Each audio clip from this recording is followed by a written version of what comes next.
Démarrer avec SEO Pilote, c'est très simple. La première chose à faire, c'est d'aller sur Client, en haut à gauche, de créer un client. Donc là, je vais l'appeler RC2I. Voilà. Vous pouvez créer autant de clients que vous le souhaitez. Vous pouvez modifier l'intitulé du client. Vous pouvez exporter les données du client et vous pouvez supprimer votre client.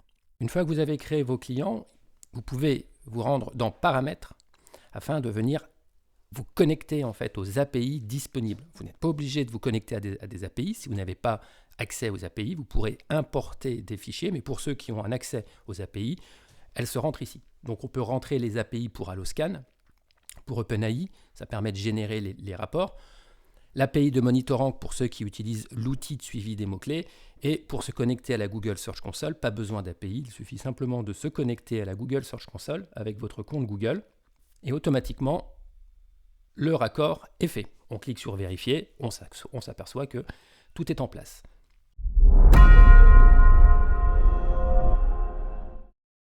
Pour importer vos premières données, c'est simple. Si vous avez les clés API pour Alloscan, parce que vous avez un abonnement Alloscan qui vous permet d'avoir des clés API, il suffit simplement de rentrer vos clés API ici et les données remonteront en automatique. Si vous n'avez pas d'API, il y a une autre solution qui est de passer par client, de choisir le client et de venir importer avec cette tuile en fait qui est un peu le couteau suisse de l'import. Donc de là, vous pourrez importer les données de la Google Search Console, les données en provenance d'Alloscan et des données en provenance de différents crawlers. Petit rappel, il n'y a aucun intérêt de venir importer des données à partir de la Search Console, puisque dans les paramètres, on s'est déjà connecté de manière automatique à la Search Console.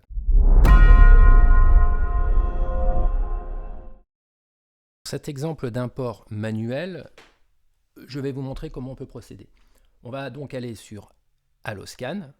Vous allez rentrer ici l'adresse de votre site internet dans Site Explorer. Vous allez faire une recherche. Ensuite, vous allez aller sur les mots-clés organiques. Vous allez cliquer sur Exporter et vous allez choisir le maximum de mots-clés, donc 1917 mots-clés. Voilà, le fichier est exporté. On retourne dans le logiciel. On vient importer manuellement, donc en cliquant ici, voilà, tous les fichiers. Et je vais donc importer, automatiquement il reconnaît Alloscan. Je vais importer le fichier en date du 24/3/2026. Je peux ajouter un tag pour mes besoins, par exemple écrire mars 23, ce qui me permettra éventuellement de pouvoir le retrouver par la suite. Je vais donc importer, donc là il m'indique qu'il a importé 1917 lignes, voilà. Vous pouvez le voir ici, que l'import a été fait. Et maintenant, je vais importer les données à partir de la Search Console. Donc je vais sélectionner mon site, je vais sélectionner une date, donc du 1er janvier au 31 janvier, et je vais donc importer les données de la Search Console. J'importe donc 3683 lignes. Voilà. Je vais également importer un fichier du 1er février au 28 février et j'importe 3243 lignes. Voilà. Donc là, j'ai mes imports. Si j'ai l'API Alloscan, il suffit tout simplement de rentrer ici votre nom de domaine ou le nom de domaine d'un concurrent éventuellement. Mais là, on est sur son site, donc on va rentrer le domaine de son site et je vais faire importer avec Alloscan. Et automatiquement, je me connecte à l'API et les données d'Alloscan vont 1917 mots-clés importés.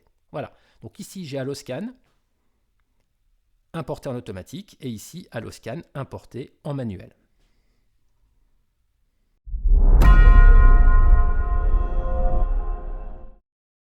Maintenant que vos données ont été rentrées dans l'outil, on va aller regarder un petit peu comment on peut les trier, venir analyser en réalité toutes ces datas, parce que c'est un peu l'objectif de l'outil. Donc on peut le faire directement à partir de dashboard, donc de là où on était, un client, et on a ici tous les fichiers. Donc je vais aller sur le fichier de la Search Console du 1er février au 28 février, et je vais donc cliquer sur le bouton dashboard. De là, j'ouvre une nouvelle interface où on retrouve en fait tous les mots-clés et toutes les URL qui se sont positionnés sur la période.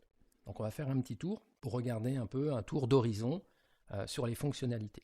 Donc on s'aperçoit qu'on a 202 URL qui se sont positionnées, que la première URL ici se positionne sur 74 mots-clés, qu'elle a 3 mots-clés en première position de Google, qu'elle en a 14 dans le top 5 et 27 dans le top 10. On peut assigner des statuts à chaque URL, mais on peut également assigner des statuts à chaque mot-clé. On y reviendra un peu plus tard.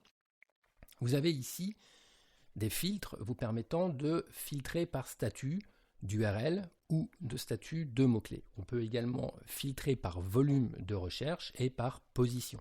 Je veux tous les mots-clés en position 1, tous les mots-clés dans la position 5. Bon, entre 1 et 5, je veux tous les mots-clés de la position 6 à la position 10, et je veux tous les mots-clés en page 2, et je veux tous les mots-clés qui sont au-delà de la page 2 de Google. On peut éliminer les doublons ou afficher que les doublons. Donc, on va prendre un exemple simple. Admettons que je veuille aller positionner des mots-clés qui ont un volume de recherche mensuel supérieur à 200 et qui se positionnent en page 2 de Google. Donc, pour ce faire, c'est très très simple. Je vais donc aller dans volume. Je vais lui indiquer que je veux supérieur à 200. Je peux également filtrer par inférieur à. Donc là, on va rester sur supérieur à 200. Ensuite, sélectionner les mots-clés qui sont dans la position entre 11 et 20. J'ai donc 4 URL qui ont un certain nombre de mots-clés en position en page 2 de Google. Pour une meilleure expérience utilisateur, on a développé un petit bouton ici qu'on appelle Vue liste et qui va vous lister uniquement les mots-clés à la suite avec les positions Alloscan, les positions de la Search Console et les URL, ainsi que les volumes. On a les volumes Alloscan, les volumes de la Search Console, les positions de la Search Console en version mobile et les positions en version PC. Voilà, on peut s'apercevoir que, par exemple, sur création de site artisan, sur PC, le mot-clé se positionne en position 23, alors que sur mobile, il est en position 11. Il est toujours en page 2. On a également cette même information sur la vue URL, sur la vue sur laquelle on était tout à l'heure.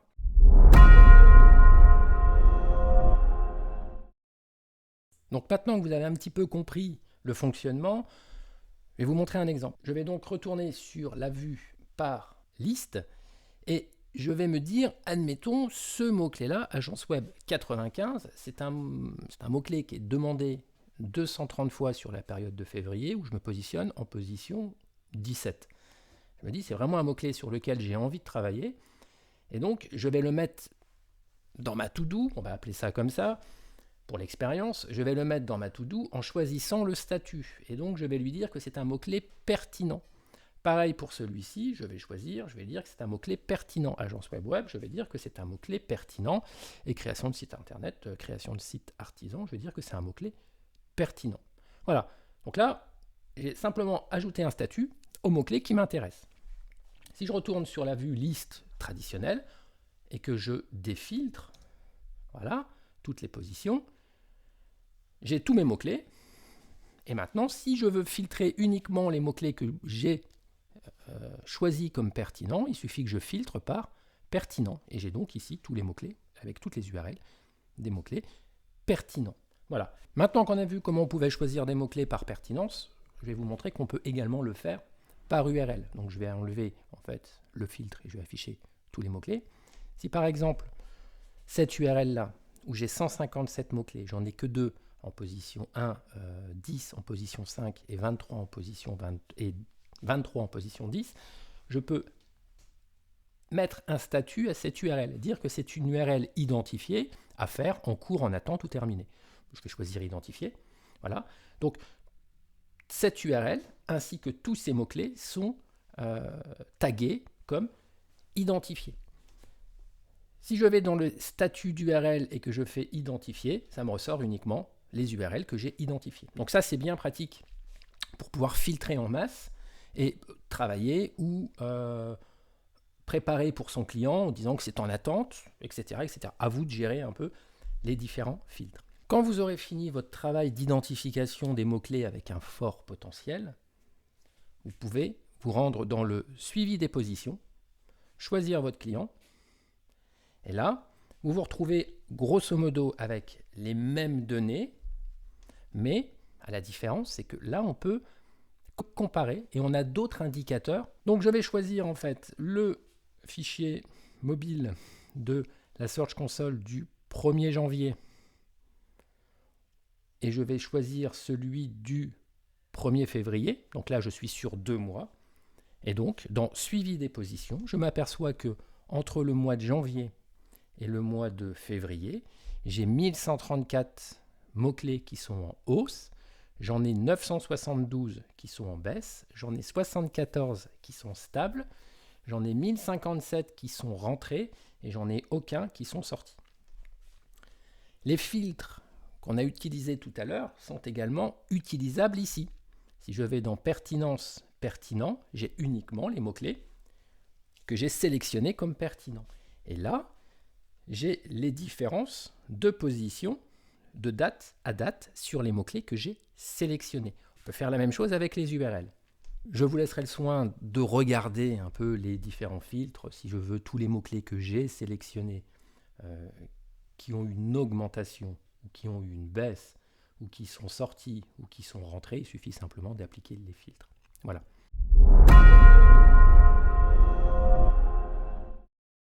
Alors pour ceux qui ont branché l'API ChatGPT ou OpenAI, vous avez accès à des rapports automatiques. Donc il y a 2 types de rapports. On a les rapports consultants et les rapports clients.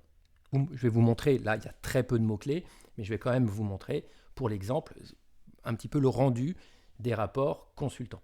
Donc là c'est un rapport interne, c'est le rapport du consultant. Okay, donc ça vous dit que RC2I présente une dynamique constante, etc. Ça vous fait un récapépète en réalité de toutes ces données-là. Donc je vous le laisse un peu comme ça pour que vous puissiez prendre le temps à la limite d'appuyer sur pause et de regarder un petit peu. Vous pouvez exporter ce rapport au format PDF. Vous pouvez également faire un rapport client. Alors le rapport client est différent parce qu'on ne peut pas dire les mêmes choses à son client que des données internes. Sur des données internes, on va utiliser des termes beaucoup plus précis, mais voilà, c'est pas fait pour envoyer en brut au client, donc le rapport client est un peu plus arrondi sur les bords. Voilà, vous regarderez, vous testerez. Et s'il faut faire des ajustements, peut-être que dans une prochaine version, on pourra changer les prompts pour que les rapports soient plus en adéquation avec votre manière de fonctionner.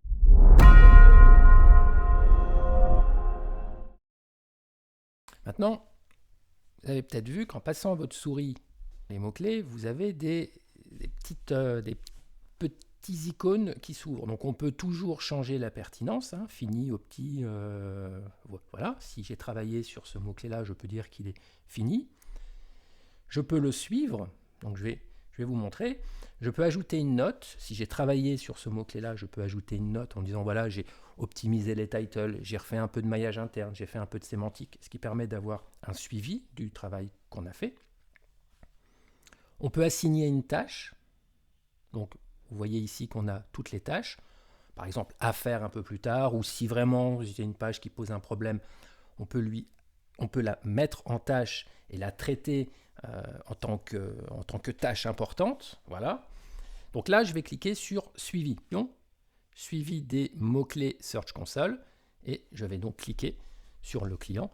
Et je me retrouve grosso modo avec la même chose que le suivi des positions, sauf que là, je suis sur le suivi des mots-clés. Ça veut dire que là, j'ai exclusivement les mots-clés que j'ai sélectionnés comme mots-clés à suivre. Donc ce sont vraiment vos top mots-clés.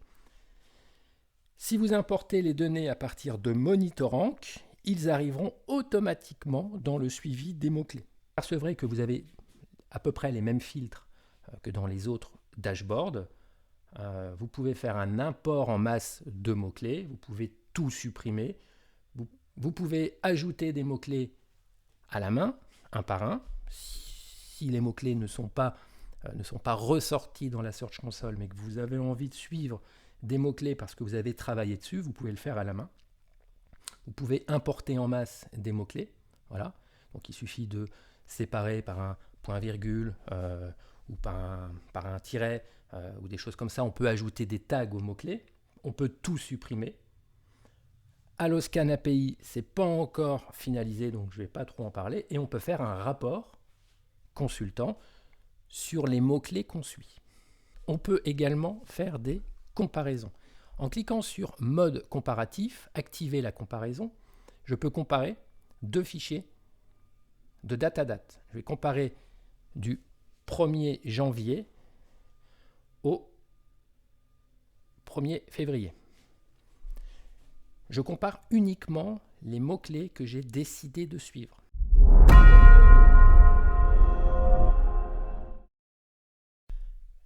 Maintenant, on va s'intéresser à la partie crawler. Donc, vous pouvez très bien utiliser Screaming Frog ou d'autres outils de crawl, et vous pouvez aussi utiliser le crawler du logiciel. Alors attention, le crawler du logiciel n'est pas fait pour analyser des sites de 300 000 pages. Ce n'est pas l'objectif de l'outil. C'est un outil pratique mis à disposition pour des sites de taille raisonnable. Donc pour ça, il suffit de cliquer sur Nouveau crawl, de rentrer votre URL, de choisir votre client, parce que le crawl est rattaché au client, de rentrer quelques paramètres, la profondeur max, le nombre de pages maximum. Donc si votre site fait 10 000 pages, vous mettez 10 000. Vous avez un mode avancé. Selon le type de serveur que vous avez, vous pourrez éventuellement rencontrer des problèmes de crawl. Le serveur peut vous bloquer. Mais ça arrive sur tous les crawlers. Donc si vous rencontrez ce problème-là, il suffit tout simplement de baisser en réalité le nombre de requêtes simultanées. Vous le passez à 3. Alors ça va être un peu plus long parce qu'il va analyser 3 requêtes. Bon, il va faire 3 requêtes par 3 requêtes. Donc si vous avez un site de 7000 pages, ça prendra plus de temps que si vous analysez 5 pages par 5 pages. Donc une fois que vous avez fini de paramétrer, vous démarrez le crawl. Le crawl va se lancer et vous arriverez sur une interface comme celle-ci qui va vous indiquer grosso modo les problèmes que votre site peut éventuellement rencontrer. Donc là, il m'indique qu'il a crawlé 504 pages, que les 504 pages sont en code de réponse 200, donc j'ai pas d'erreur, j'ai pas de 302, 301, j'ai pas de 404, etc. Le temps moyen en millisecondes, c'est toujours intéressant. Les liens internes, donc là c'est les liens tout confondus sur l'intégralité du site, les problèmes détectés et les liens externes. Vous avez ici les réponses sur les codes 200, donc étant donné qu'on n'a pas d'erreur 300 ou 500 ou autre, on n'en a pas d'autres. On a ici le top 10 des pages les plus lentes. On a ici le top 10 des pages les plus linkées. Un bouton URL. Donc en sélectionnant URL, vous allez avoir un petit peu une remontée des quelques problématiques URL par URL. Donc ici, a priori, il nous indique que la balise title est trop longue.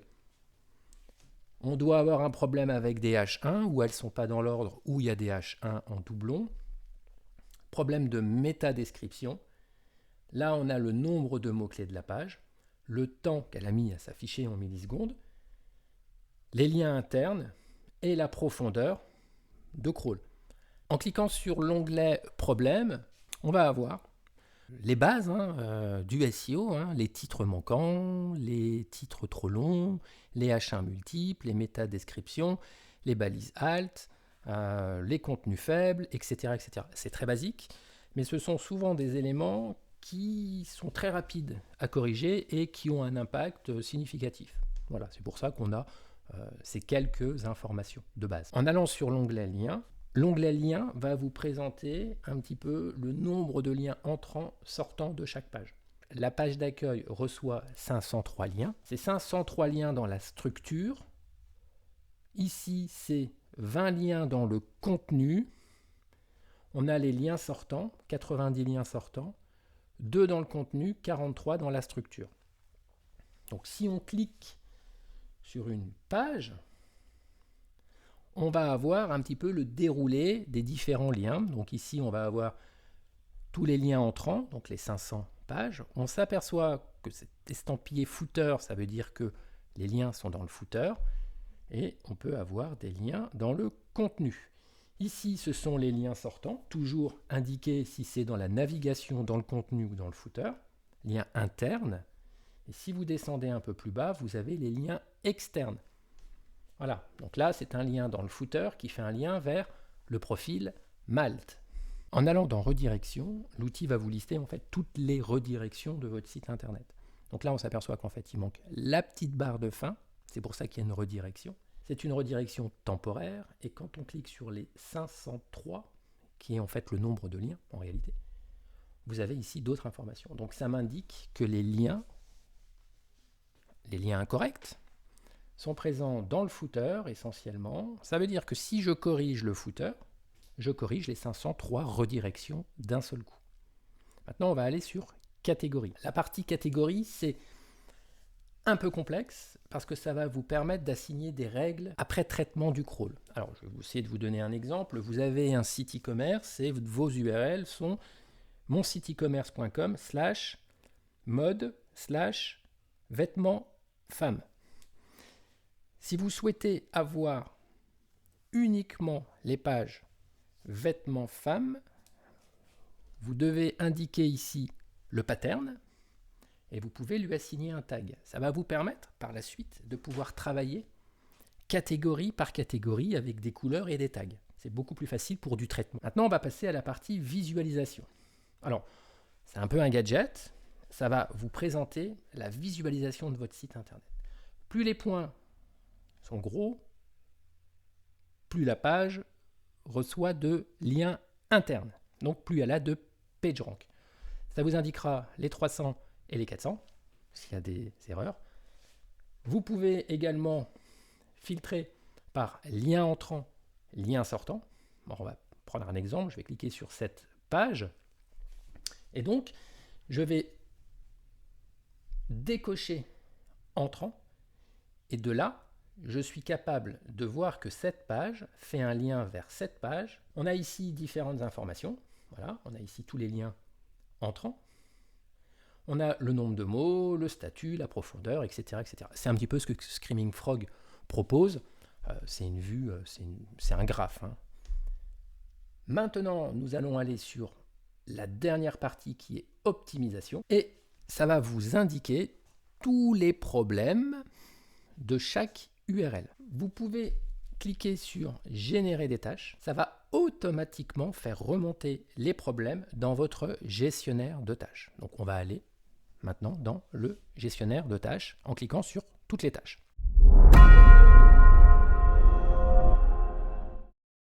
Voilà donc sur le gestionnaire de tâches. On voit bien qu'il nous a fait remonter 50 tâches.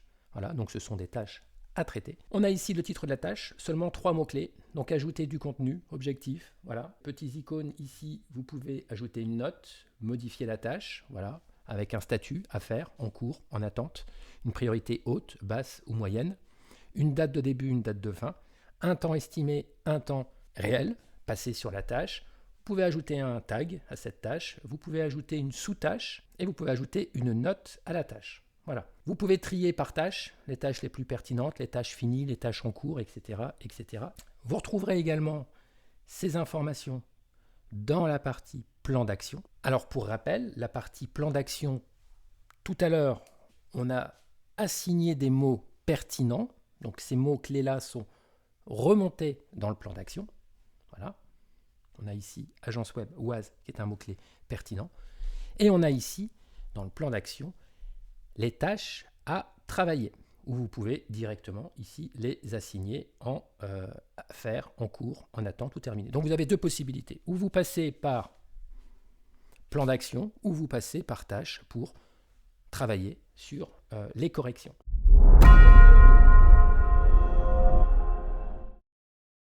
On va explorer un petit peu plus la partie plan d'action. Donc sur le plan d'action, vous avez un menu en haut vous permettant d'exporter vos tâches au format Excel si vous avez envie de les retravailler sur un autre fichier. Vous avez la possibilité de vider l'intégralité des tâches. Si vous faites des tests ou des erreurs, vous pouvez tout vider pour être tranquille, ou supprimer tout simplement le client, et ça supprimera toutes les données. Vous avez ici le nombre total de tâches, les tâches terminées, les tâches en attente, la vélocité, c'est-à-dire la vitesse à laquelle vous travaillez sur les tâches, donc ça vous donne un indicateur en fait.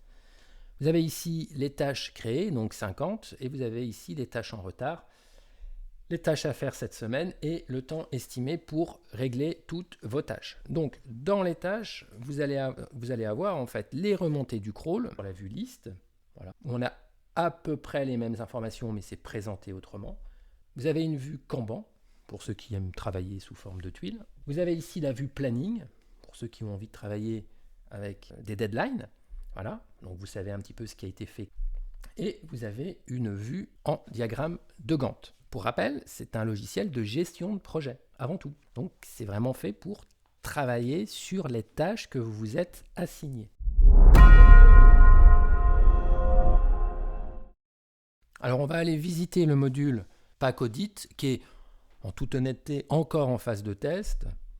Donc ici on vous propose un audit de contenu, donc vous allez sélectionner l'audit de contenu et de structure, vous allez l'assigner à l'un de vos clients, et vous allez avoir ici en fait une checklist de tout ce qu'il faut vérifier pour améliorer la partie technique de vos sites. Donc c'est juste des tâches à cocher, donc vous vérifiez et vous cochez pour voir l'avancement des tâches. Vous pouvez bien sûr les ajouter aux tâches déjà existantes. Donc si je vais dans toutes les tâches, je me retrouve ici avec l'intégralité de mes tâches. Et si je vais dans plan d'action, je me retrouve ici avec les tâches de l'audit de contenu et de structure. En cliquant sur une tâche, je peux l'assigner comme traité et je retrouve ici les sous-tâches que je peux cocher et faire enregistrer. Ça m'indique qu'ici j'ai réalisé 5 tâches sur un total de 7 et ça remonte ici 7 tâches, 0 terminé. Voilà, on va terminer cette tâche. On peut bien sûr assigner chaque tâche. Tâche terminée, on voit que sur 7 tâches, j'en ai terminé 2. Le temps estimé était de 11 heures, la vélocité est de 2.